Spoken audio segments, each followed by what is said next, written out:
So what are we looking for regarding a heavy tank in Battletech? That's what we're going to explore in this vlog. And then in the comments for the new players to Battletech, what heavy tanks should be at the top of the list?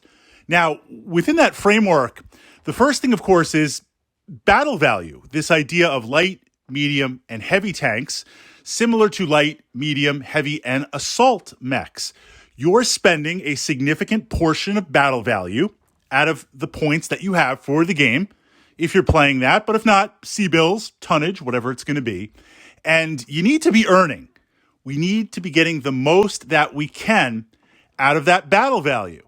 We don't want this piece sitting idle. Now, that's true of even a light tank, but the less battle value you spend on something, if you don't use it as optimal, or there's a turn or two where you're figuring out where to go, that's okay.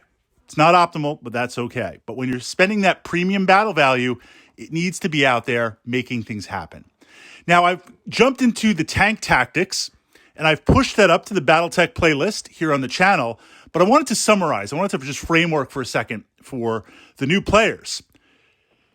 Tanks, generally speaking, you get more bang for the C-bills based on the rules. They're not as expensive in terms of battle value or C-bills as mechs, but the reflection in that is they have different terrain rules, and they're also very vulnerable to motive hits. Motive hits is a type of critical damage or subcritical damage where the treads, the tracks, they start to get chewed up, they start to get damaged. It moves less and less and less to the point where it becomes immobilized. Or if you get hit with a lucky shot, it becomes immobilized. At which point, depending on the rules, the Total Warfare rules, the tank is either still in play, technically it's up, similar as if a mech got its leg blown off, or the dangers of the battlefield, the crews realize, we're immobilized, let's just bail and get out of here. So the tank is removed. Either way, this is the challenge of heavy tanks. They don't move that fast to begin with. They're very vulnerable to motive hits. So tactically, I'm trying not to get hit from the side or rear. I'm trying to stay hull down, forward on. I might have a screening unit of some infantry. You don't just send out one lone battle tank based on that vulnerability.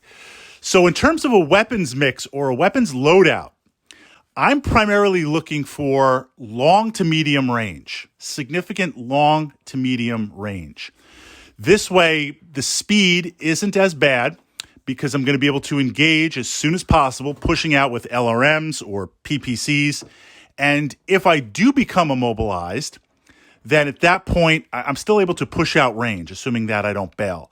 On that side note, usually we play, the Battletech group that I play with, we play you have to destroy this till the absolute very end.